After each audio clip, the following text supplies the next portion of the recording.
Well, if you will come, I'd like to take you with me on such a voyage of the mind, one that was charted for me many years ago by an obscure English editor and poet named James Allen, in a little book called As a Man Thinketh.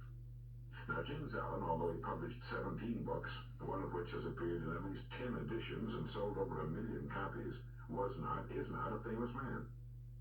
Why? Well, your guess is as good as mine. It may be because James Allen was a so-called Victorian Englishman, lumped in with a group who, because of the writings of certain historians, are more or less generally regarded as complacent, self-satisfied products of a comfortable age which produced fat bellies with heads to match. I've never felt that way about the late Victorians. There's too much evidence that they were anything but complacent.